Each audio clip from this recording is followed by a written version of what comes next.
Hi, everyone. Welcome to Howling Coyote Podcast. And I'm Mehl-Madrona, speaking to you from the unceded territories of the Penobscot Nation. And I wish to honor their elders, past, present, and future. It's upon their land that the University of Maine sits. So we acknowledge them. And I'm privileged to have Johanna Lynch with me tonight. She's the president of the Australian and New Zealand GP Psychotherapy Association, and hopefully I said that right. And I met her at the International Childhood Trauma Conference in Melbourne this August, and I thought it would be fabulous to find out more about GP psychotherapy and her association and what people are doing in Australia and New Zealand. So, Johanna, tell us more about yourself and take it away. Thank you. So thank you so much for having me here, Lewis. And it was such a joy to meet you in Melbourne, and having only met you online when you so kindly were part of a focus group I did around some of my research through NatCrag. So I'm very thankful to have met you, and Barbara, your wife. I am a GP here in Brisbane, and my home is on the lands of the Quandamooka people, who we live right on the edge of the sea. And so there's a couple of islands offshore, and dugongs and humpback whales and beautiful rainforest, as well as seas to be part of. And this land has been cared for by elders from the past and the present, and we are thankful for them being here and for the way they care for this land into the future. I just have to correct you a little bit, Lewis. Our organisation is only Australian at this stage, although we would happily welcome New Zealand connections. And we call ourselves Australian Society for Psychological Medicine. And we do, at the moment, that's the naming that captures us as well as we can. We want something that helps note our kind of extra skills in the area of psychotherapy, while still maintaining a grounding in our medical skills, and particularly our generalist medical skills as GPs. And we do have friends of the society who are non-GPs, and we have international friends of the society from around the world. But we try to keep the core of it at the moment, in order to encourage GPs in the unique kind of way they engage with people who are in distress. We are wrestling with the term GP psychotherapist. Not all of our members use that term. Others call themselves a mental health GP or psychological medicine GP, or GP counselor. Those are the different terms that people use. And we are trying to just sort of determine standards of what would be a really good one of us and what name to call us when you get there. At the moment, we have a credentialing process that leads to someone becoming a fellow of the Australian Society for Psychological Medicine. And that requires that they prove they've done extra training in mental health areas, that they've done experience, and that they also have skilled in reflective practice, and that they've participated in ongoing supervision of their work in order to have the discipline of reflecting on their work to improve it with their peers. So those are the beginnings of our processes of working out how do we name the work that we do, how do we not get too far away from our generalist roots in that attempts to become more useful in the mental health space where people might want us to be working, how to draw it back into seeing the whole person. And so at times we talk about generalist mental health, or the language we prefer is whole person care and complex whole person care as a way of acknowledging the whole person. I think I mentioned to you in the beginning that there was some difficulty with the term mental when we consider ourselves generalists, and so we say, what is a mental? It's not a way we would describe a person. And I think it actually narrows our view when we determine someone who's in distress is mentally unwell. We might then narrow what we look for, and I'm sure we can discuss that a little bit more as we go along.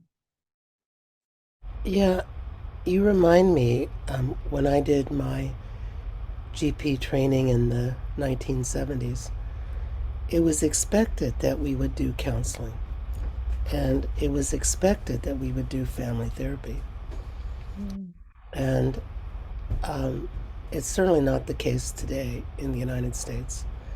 And it's expected that we won't do counseling and that we won't do, family therapy. And it strikes me as odd because, the relationship that one forms with people over years gives one a certain leverage that a stranger would have to work years to find. And to not take advantage of that seems odd to me. And I've I've recently left full-time teaching in the residency, as we call them here, GP training, and I now work for the 5 tribes as the medical director for the public health district. But I could never really get anyone to buy into doing counseling of any kind, with one exception. One resident was really interested in the whole prospect, and I just found out recently he's on page 250 of a book he's writing about the horrors of his medical training. And so I thought, well, this is going to be interesting to read. But yeah, Yeah, we would have similar almost divisions within the GP community about how we address this issue. And those of us who decided to do it more full-time in our work, mostly are doing it in response to the need in our community and the way our patients approach us. So we talk about our patients choosing us. And so in my early work, I would have just had much more women, mostly women in distress, coming to talk to me and spending longer talking to me than they would to the other people in the clinic. And I gradually, without any marketing or anything like that, I gradually built up a group of patients that had some things that were similar about them. And I kept on noticing, as we do in general practice, noticing the patterns, and that they were going in and out of psychiatric hospital without anybody listening to their story, their life story. And some of them had not told anybody, as you said. They waited and checked me out with a few minor things, or in some cases waited years. I just had someone tell me something after 6 years of therapy, checking out to check if I was going to be a safer person to tell about the bad things that happened to them than the first person they tried to tell when they were 13. And so this kind of presence in the community where people come to you waiting to work out if they can trust you is a unique place in the whole kind of ecosystem of mental health that I think is really important for us to be aware of.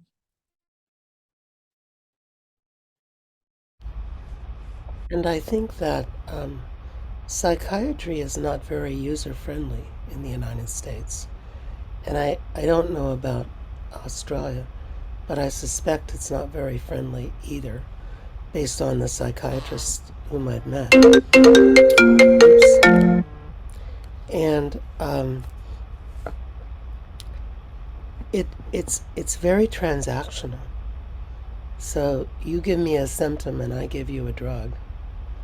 or I refer you to the psychotherapist. And in the United States, most psychotherapy is done by social workers, which is perhaps not the case in Australia. Um, so we we um, we have very few psychologists, and uh, mostly social workers doing psychotherapy, and many of whom are quite good and well trained. But when, let's say, somebody's hospitalized and they get referred to the social worker, they're a stranger. It's a stranger relationship, and we have this other term that I absolutely detest, and it's med manager. And somebody called me a med manager the other day, and I said, I am not a med manager. Do not call me that. I am a physician. You can call me that. you know? And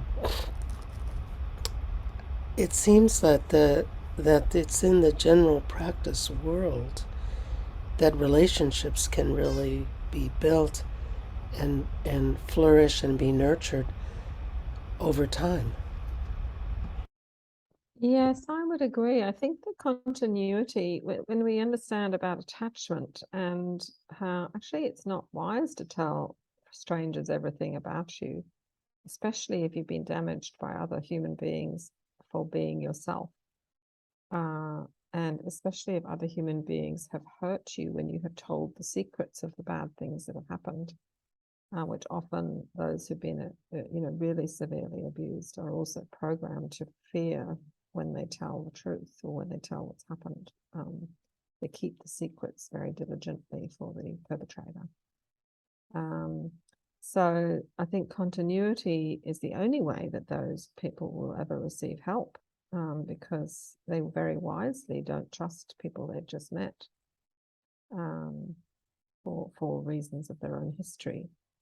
The other thing that we highly value about the GP who does this work is that they are naturally, I think it's almost built into the way that good GPs listen, is that we're attending to the whole story, including the current environment, the culture of that person and place, the work culture they have to live in, the school culture they have to live in, the quality of their current relationships, what's going on in their body, including attending to physical pain and chronic illness and sleeplessness and loss of energy that are all very important in this space and often have multiple causes.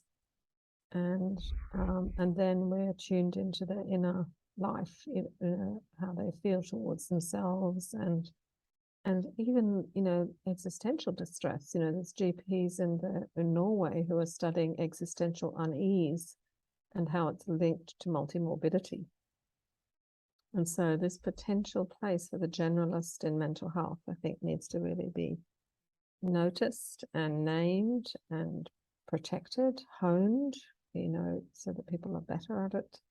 Then, we've got a process where you can refine your skills in that space, but that we all, we're starting to talk about generalist mental health as a way to distinguish it from other ways that we see the person, or generalist whole person care. Well, and when you think about the way that people are divided up by organs, it really makes no sense. And I remember probably 20 years ago, I was driving into Manhattan, New York City, and Columbia University had a billboard on the George Washington Bridge that said, "At Columbia, we have a doctor for every one of your organs." And Wow. I thought, but you, What about one that cares for them all together? right, you don't have a doctor for all of you, just every one of your organs. Yeah, yeah. Yeah, that fragmentation really bothers me in terms of the person then themselves has to hold the whole when they go to the doctor, and there's this assumed capacity to have agency to gather yourself together to present yourself and your needs to another person. Whereas those of us who are distressed, that's when we are personally at our most fragmented. And we actually in that time need a healer who can continue to see the whole. Right. And there's, I mean, something funny in my world. I provide oversight and supervision for the family nurse practitioners at the psychiatric hospital because they don't have any physicians who will do medical things, and they're constantly fighting with the psychiatrists about what is medical and what is psychiatric, and so this last Friday when we met, we were talking about delirium. So the psychiatrists were saying, well, delirium is medical. We don't have to deal with it. And we were talking about how much of the time it's from the psychiatric drugs that the person is delirious. And it just seemed like the absolute, sort of the ultimate in siloing, you know, and um, Mm. it just annoys me to no end that psychiatrists in the United States pretend that there's no body. Like it's all um, well, it's a complex situation with the brain because they they don't want anything neurological. That goes to neurology. you know, and it's just insane the way people get divided up here. And I think about, I mean, in the practice that I do, it there's, a, I'm both a GP and a psychiatrist and also a psychologist, and but I don't really divide it up. You know, if I'm like today, I was talking to someone um, whom I'm primarily. She came to me for anxiety, but she showed me her foot, and it was had red streaks going up from a wound. And I said, I think you need some Bactrim because you have diabetes, and this is not good. you know. And so, we did that as part of our encounter. And it just seems so much more efficient to be addressing the whole person as opposed to one small part of them. And I thought maybe you could say a little more about your thoughts on that. Yeah, so I'm so passionate about the concept of whole person care, and that it's a sort of an antidote to both ends of the extremes. So at one end, we sort of have the biotechnical, divide the person up to study them, treat the body like an object, and sort of look down the microscope at it or down the blood test at it and make decisions in that way. And at the other end, we have the kind of movement that is trying to bring in social sciences knowledge where we pay attention to subjective experience and we tune into culture and connection and meaning. But in that process, there is the potential to ignore the body and to ignore the lived reality of someone's life. And so in the middle, I think, is the potential for this concept, whole person care. And others before me have been writing in this space.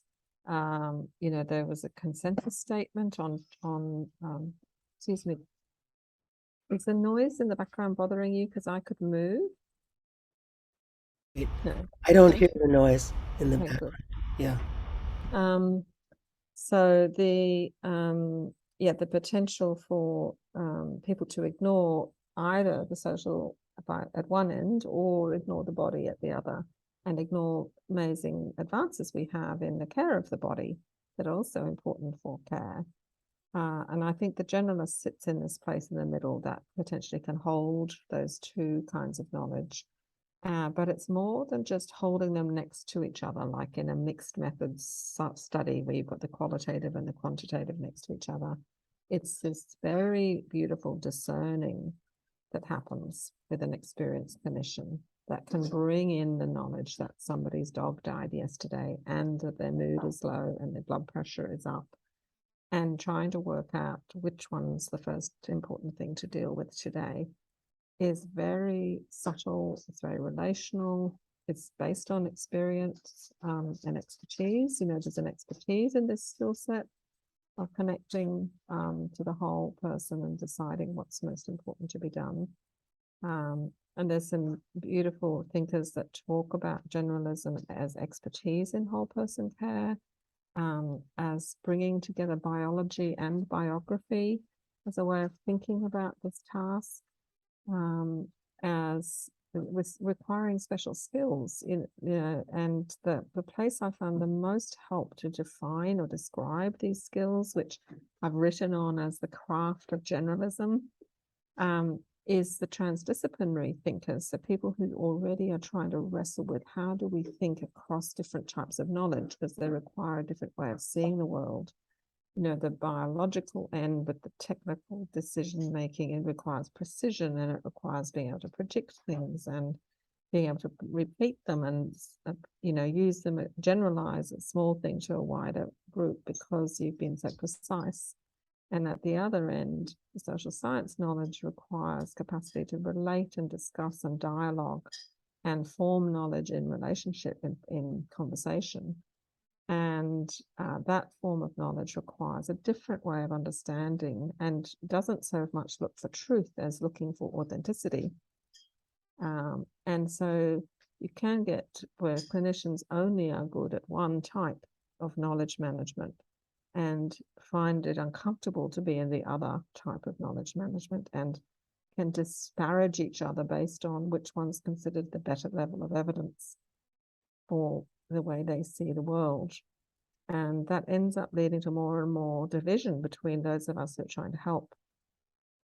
So I've been thinking about what is this skill, this transdisciplinary skill that can bring these two types of knowledge together and help us to see the whole again.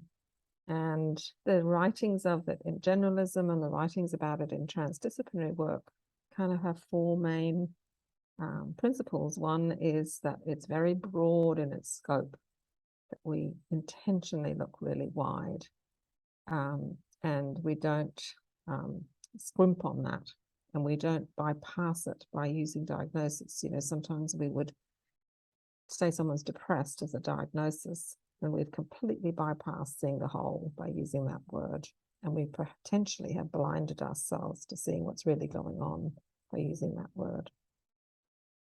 The second element is it's a relational process of forming the knowledge that requires a subjective, tuned-in capacity of both parties to form understanding about what's going on. And that's a very discerning, subtle, relational sensitivity that's important for this kind of holding space of holding the whole. And the third is that we continually are focused on healing. So a healing orientation. Because we have so much knowledge to discern amongst, we must make a priority about how we're going to pay attention. And so we're interested in things that help us to bring healing. And that helps us to sift through the different types of potential distractors in a consulting room or clinical experience. And the final one is integrative wisdom. And that idea that we're bringing together, but there's this element of discernment that gets better over time. Like we get more and more experienced at this way of being with other people, where we're bringing things together, but we're also holding the knowledge very lightly. In general practice, we talk a lot about holding off on diagnoses, on what we call premature diagnosis, because we know we might have missed something and we need to just hold it a little bit longer, being uncertain about what's going on before we decide what's the matter. And that's a particular wisdom, to be able to sit with a very uncomfortable feeling of not knowing exactly what's the matter because we're waiting for more knowledge or a little bit more information or a bit more time to pass before we can see it more clearly. And so that's that fourth element, integrative wisdom, that I think is part of this skill set. And I think there's an important way in which what you're saying represents a convergence with indigenous knowledge. Yes. Because indigenous medicine or indigenous healing is all about whole person and considering simultaneously all aspects of the person, including the place where they're standing and who they're standing there with. Mm-hmm. And you know, it just works better. And what's interesting is, maybe you can speak to this, but so my friend Patrick, who's a nurse practitioner, psychiatric nurse practitioner, medical nurse practitioner, and social worker, getting a PhD in social work, says that the problem with medicine is that it has no philosophy built into it. It's philosophical, and without philosophy, you have no grounding from which to approach people. Like you don't know where you're coming from, or where you're going, or where you're standing, unless you have a philosophy. And what I see, at least in the United States, is that the role of the GP is becoming to apply algorithms to people. And the ironic aspect of that is that GPs are being replaced by nurse practitioners with computers, because the computer is quite capable of applying the algorithm. Mm-hmm. And the person before us disappears. Poof, they're gone. We're just applying algorithms. You know, and one of my least favorite algorithms is the statin algorithm, which says that every male over age 63 should be on a statin. And you know, one of my students went into a deeper dive about that and found out that you have to treat 226 people with a statin to prevent one cardiovascular event.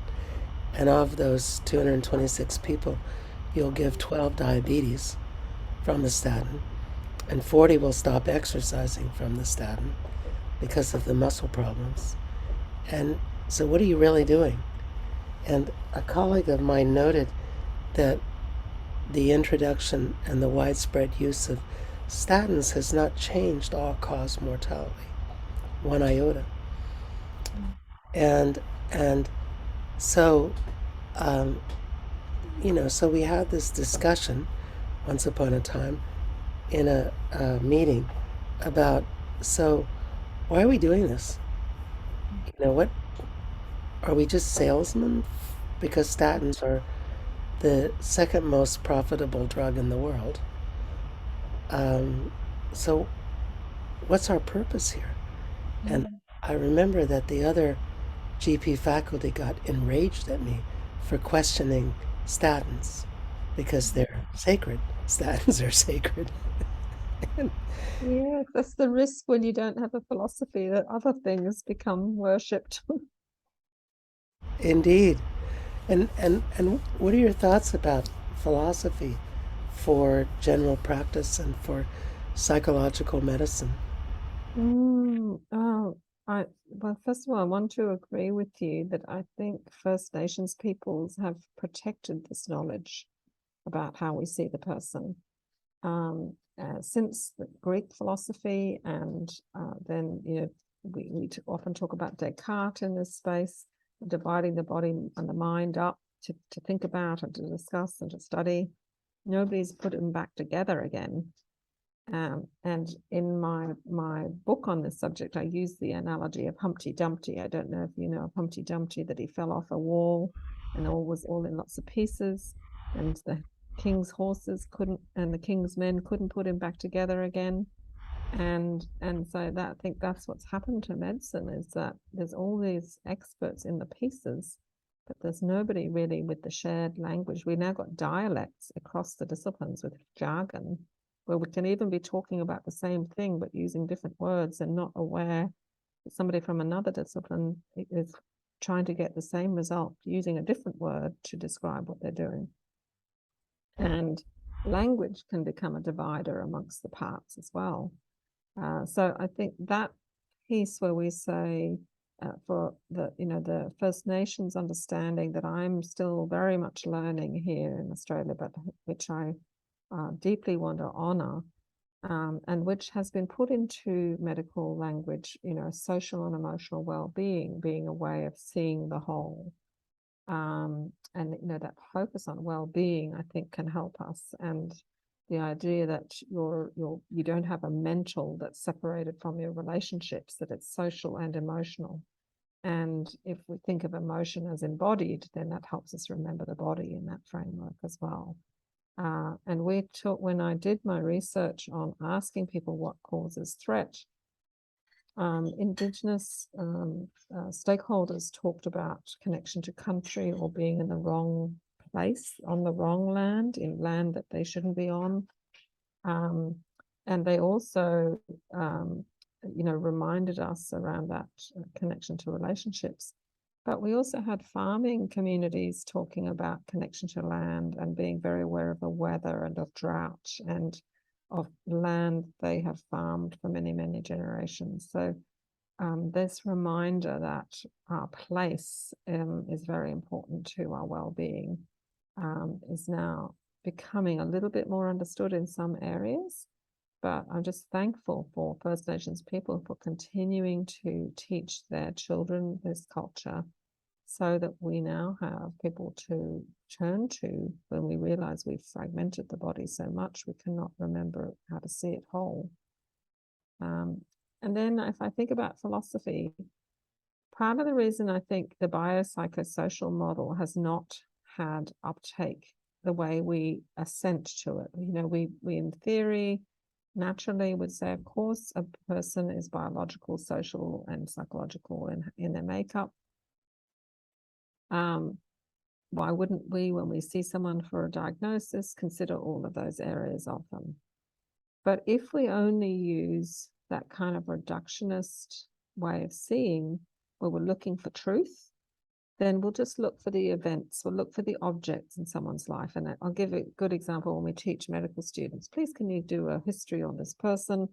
And they think they've ticked off the social when they've told us they live alone in a house with 3 stairs. And, they might add that they've got a dog or something like that, but that'll be the social ticked off. And it's seen through the lens of someone looking for events and facts, looking like they're looking down a microscope at the social. Instead of this, what does it mean to them? How long have they lived in this house? What's the relationships with their neighbors? What's their community around them? Where do they go to meet other people? What's the kind of culture for them of this space that they're living in? That gets left out if you're looking for just the objects and the events. And so I think what's happened for the biopsychosocial kind of framing is that it's great in theory, but you need knowledge management skills that are philosophical about how you see a whole. And you need the discipline of learning them, because they're not natural, some of them. The idea of bringing together a social sciences way of seeing the world that's about authenticity and connection and meaning and context and culture, with a biological way of seeing the world, or reductionist way of seeing the world, which is about precision and measuring and predicting. And for a good generalist clinician, you need to be good at both. And you can't scrimp on either. and therefore it requires a way of seeing the whole person that includes these two different types of knowing, a way of understanding that you can have multiple realities, which is what the transdisciplinary literature talks about. That you can, yes, you can be very precise about someone's, skin lesion, at the same time that you're very aware that this skin lesion reminds them of the same disease their grandparent had. And so you're able to hold the distress of discovering they have the same condition as their forebears. And you understand the meaning of that to that individual. So I guess I would totally agree with you about philosophy. And you're doing really well, because our medical students think they've done a social history when they say doesn't smoke, doesn't drink. And that's it. And if I say, well, do they have any pets? They're like, well, why do we care about that? you know. So it's sort of interesting. But yeah, I think ideally we would teach phenomenology, clinical phenomenology, that we would teach people how to get to the lived experience of the person that they're talking to. And we would teach them whatever you want to call it, holism, systems theory, whole person theory, that we talk about Eruaptamonk in Mi'kmaq, which means two-eyed seeing, which is really many-eyed seeing, explanatory pluralism, that there's many ways to look at something, and they're all true, and they're not always all useful. so you find the one that's useful, or the ones that are useful. And in Mi'kmaq, which is one of the languages of the people I work with, there's something called Nalumkamik, which is the idea of interdependence and interrelatedness, that everything is. And so whatever you do affects everything else that you do. And here in Maine, we're lucky to have a strong osteopathic presence. And I don't know about Australia, but in the United States, osteopathic physicians are equal to allopathic physicians. So DOs and MDs are the same. But the DOs have some training, more training in neuromuscular medicine. And so we have that idea that the osteopaths bring, that the whole body is connected through the fascia. And I thought it was sort of interesting at the trauma conference that there were no people there who put their hands on the body. Maybe the psychological medicine people, but it was a small room that we occupied in comparison to the larger conference. And I came home from that conference, and I remember Barbara and I were listening to Ruth Linnaeus talk about how the first thing that happens is the orientation response, which is the neck, and the second thing that happens is you hold your breath, and the third thing that happens is the autonomic nervous system. And I thought, oh my God, that's the hands-on work that we do. That's the sequence. We start with the neck, and then we move to the breathing, and then we do craniosacral. And I thought, these guys could learn a lot from osteopathy. and really I think that's where the GP can bridge the psychologists to the people who do neuromuscular medicine. And yes, I would agree. Sorry, I interrupted you there, Lewis. Go for it, because we really want to know what you think more than what I think. Oh, no, I was just thinking the same thing. I think this is unique position for those of us who are used to touching the body and caring for the body, and in fact have come from that tradition in our training, and where there's a sometimes quite intimate touch that we have to do in our role as physicians, that we've learnt how to be with other people's bodies safely, and they've learnt how to trust us with their bodies, with telling us about its symptoms and talking about its pains and aches, and the worries about the things they can't see inside their bodies that we have learnt to study and understand to some degree. And so I think the position as those of us who do psychotherapy, then being almost naturally tuned in to watching people's breathing rate and heart rate, and fidgety body and muscles that are twitching and hands that don't want to sit still and body that sits forward on the chair or chooses the chair that's closest to the door. Those are the subtleties of this work where we pay attention to the body. And then we find that the latest treatments, the most successful treatments for trauma-informed care or trauma-specific care, are connected and focused on the body and the body's experience of relationship, the body's experience of other people, the body's experience of remembering in the presence of another person, and the body's capacity to soothe itself from the bottom up, from noticing our environment and connecting to our senses very intentionally. Then it gives us a unique place in the whole ecosystem of mental health provision, where we are close to the body and are used to caring for the body. And it's not that far of a stretch to teach clinicians ways of helping the patient to soothe, ways of slowing their own speech and their own breathing and tuning into their own body for intuitions about what to do next and clinically, as to what to notice, what to pay attention to in the conversation more than something else. To notice when our own bodies are feeling irritable with this patient for some unnamed reason, and we realize, oh, there's something incoherent here, there's something worrying me, something bothering me. And it leads us to our next question.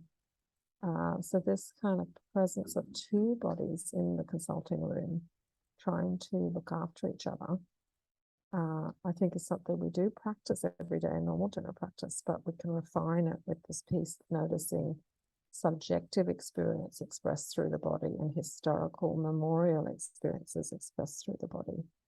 That I think is part of the sort of trick or the kind of clue to how to treat terrible trauma. Yeah, I think that's so important. At least in my own work, I studied indigenous neuromuscular medicine, and then I have studied some osteopathic neuromuscular medicine. And I find that touching people while I talk to them is so much more powerful than not. That when my hands are on the body and I'm feeling the muscles and the fascia, that the conversation arises out of that connection, and it becomes so much more targeted, so much more interesting. I was talking to someone the other day about what did she want to name her back pain, and we came up with the Wicked Witch the Wicked Witch from the Wizard of Oz. I think her name was Escalda or something like that. Esclava. And it was just so fun, but it was also so revealing as a metaphor, and it was also emerging through the hands-on work, and that's where I think GPs can excel, and psychiatrists are terrified to touch anyone. I don't know why, because at least the ones I know don't have intimate relationships with anyone. I mean, they see people for 10 to 15 minutes and write a prescription, and that doesn't seem very intimate or dangerous, but But anyway, what are your thoughts about that? Yeah, I think that the skill set of being with another person and being aware of both people and the problem that you're trying to discuss is something that Tom Hutchinson, one of the US writers on whole person care, would talk about. He'd talk about me, the other person, and then the problem or the diagnostic thing we're trying to work out.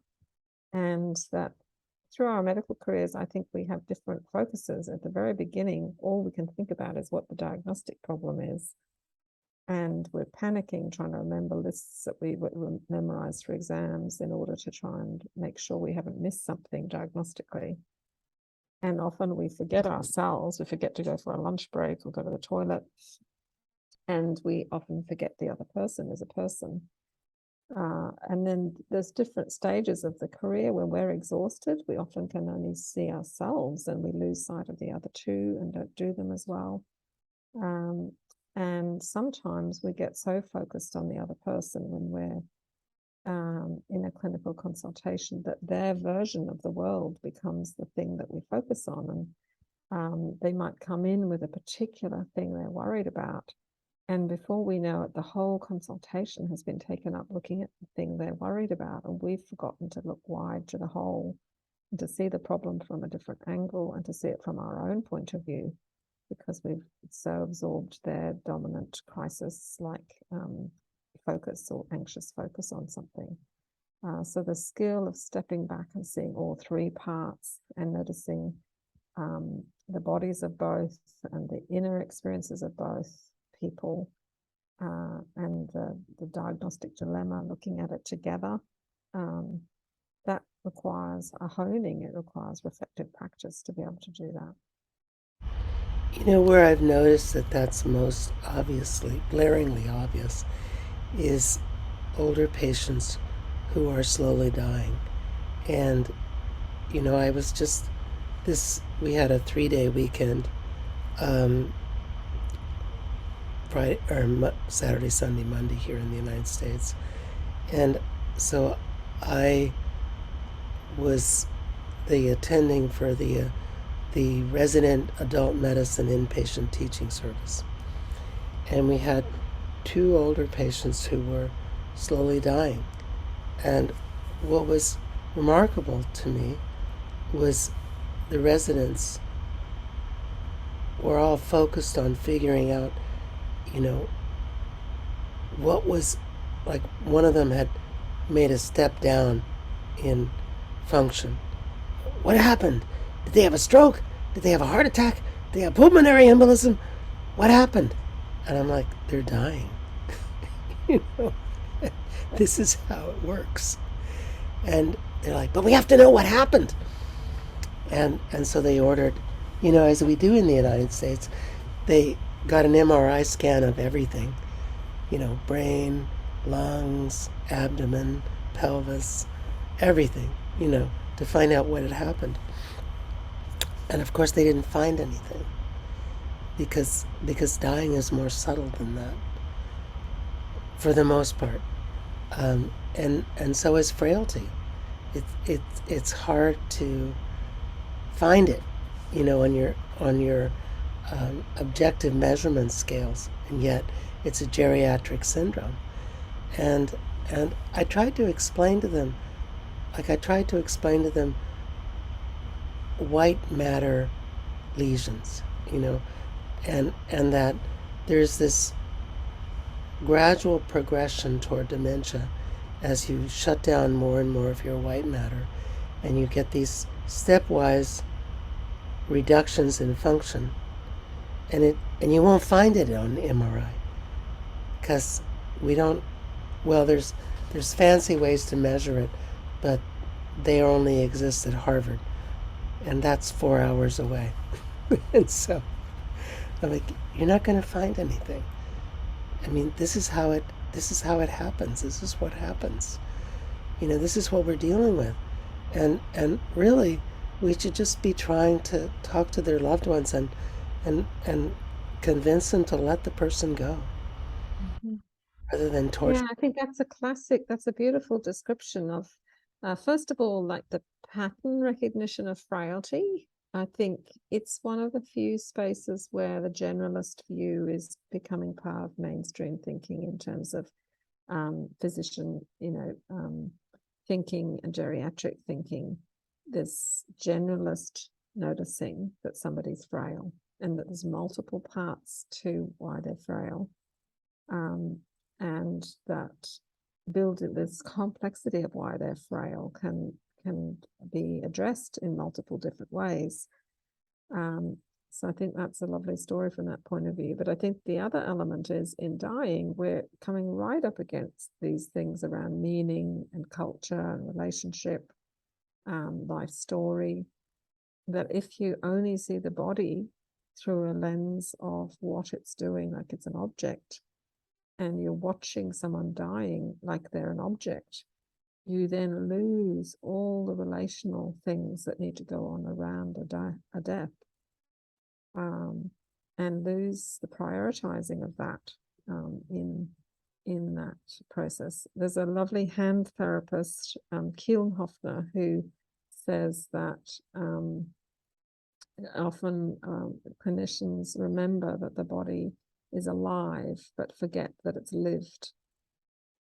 And I think, this process of being with somebody as they're dying is a part of that living that we need to get good at as clinicians. We need to be able to tolerate the distress of them leaving us without us fully understanding what's happening to the object that is their body. Because just the whole event of someone dying is something beyond our understanding, really. It's beyond putting it into a nice algorithm, and it requires humanity. Yeah, and what was interesting this weekend was that both the people who were dying had, they had severe dementia, and why we want to work so hard to keep people alive who don't necessarily want to be alive. I mean, maybe their family members want them to be alive. It's Yeah. it's it's why we spend so much money. In the United States, we spend 80% of your lifetime spending for healthcare happens in the last year of your life, Mm. because because we're mindless. We're like those horses with the Yeah, blinders. beautiful. Yeah. We're just reactive. Oh, chest pain, cardiac cabbage. We don't care Mm. that you're severely demented. Mm.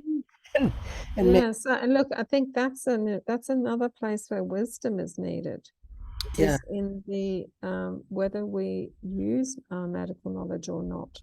And there's a fantastic writer on this, Joanne Reeve from Hull in the north of England, who writes on the scholarship-based medicine, not just evidence-based medicine, but scholarship-based medicine. And she puts wisdom at the top of the hierarchy of how we make a decision.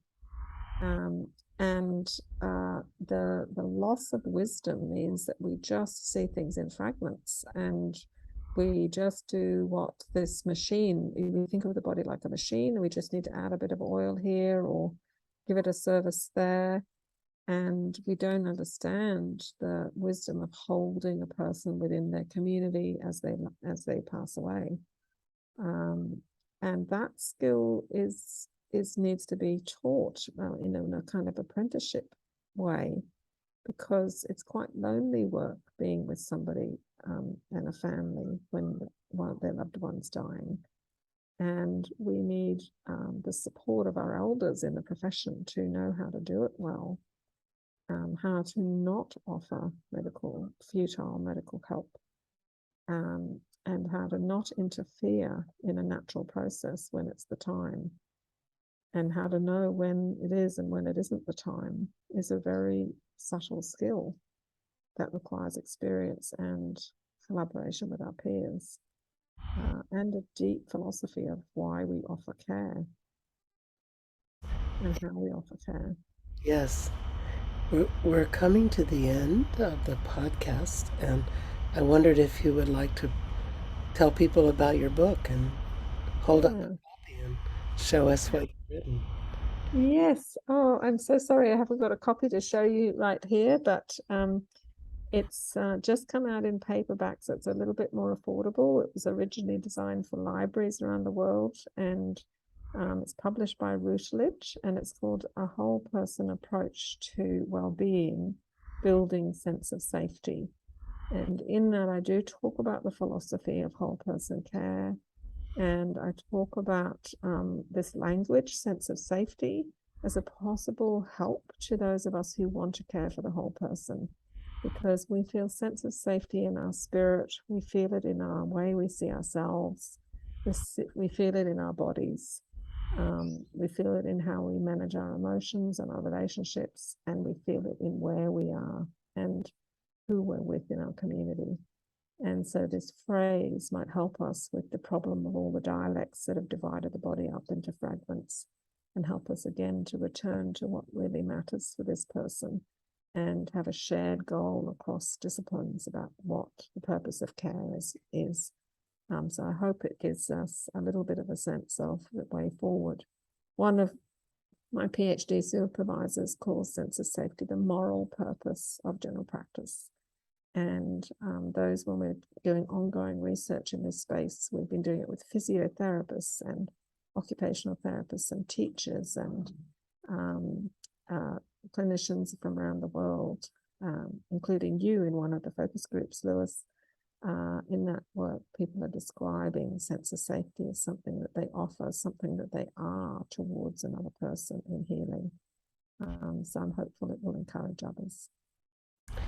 And I'm guessing that people can get it through the evil giant Amazon. Yes, they can. But it's actually a little bit, you can get it cheaper through a link that's on my website. And my website is drjohannalynch.com. And on the front page, there's a code, and you can go to the Routledge site and get it cheaper that way. So feel free to do that. Very good, because who wants to give the evil giant more income? And do you want to say anything about your research before we finish?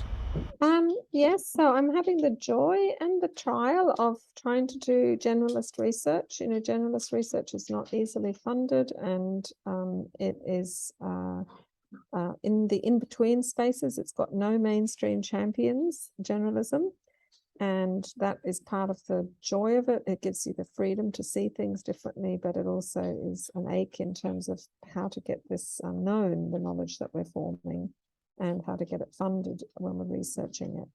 But my work is looking at this concept, sense of safety, and wondering if we could create a tool that patients could notice and reflect on their own sense of safety, and clinicians could be taught how to recognize the pattern when somebody's not feeling safe, and that this would help us to see things that are sometimes missed when we just look for events. So even, say, one of my day jobs is working in the domestic and family violence team here, and often people will just look for the event, what happened, when did he hit you, that kind of specificity, and they'll miss the process of the grinding demoralization of emotional abuse or coercion, or being trapped and not given choices, and losing your capacity to make decisions for yourself, and so on. That can happen inside coercive control, for example. And so this concept, sense of safety, is designed a little bit like the GP with blood pressure, where we know what a healthy blood pressure is, so we can be sensitive to any changes to normal. And if we said sense of safety is where health is, it's where children learn freedom to learn, because they're feeling safe enough to explore the world around them. It's how our body is well when it's not in alarm physiology all the time. And so it can help us understand disease progression. And then, of course, it's in how we do relationships at a wider level in community, where people's housing and their finances and political injustices become part of our understanding of health, because they all affect our sense of safety. And so my hope is that this concept will be a strength-based and trauma-informed approach that's relevant across the disciplines to help us help the patient and the clinician to notice when somebody's not feeling safe in some element of the complex whole. Very cool. And maybe the last thing I could invite you to talk about is your conference for May of 2023. Yeah, thank you, Lewis. That's wonderful.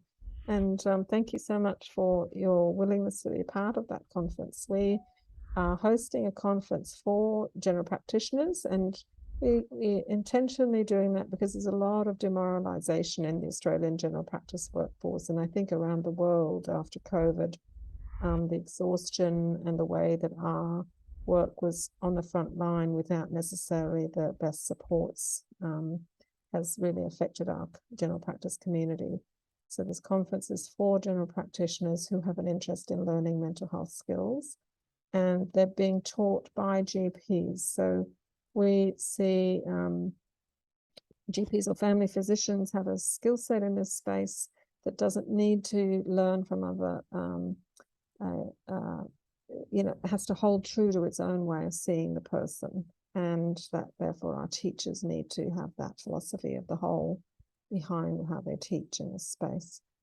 So there'll be GPs who do a lot of work with eating disorders, with adolescents and early childhood work, as well as some self-care and learning about vicarious traumatization. We've included some creativity, and we've held it in a beautiful place, all because we want the whole person of the GP to be cared for as well, with some Indigenous leadership in our conference design and a conference content as well, so that we interconnect to that wisdom that we all need, and that we want to honor that leadership in how we design this conference.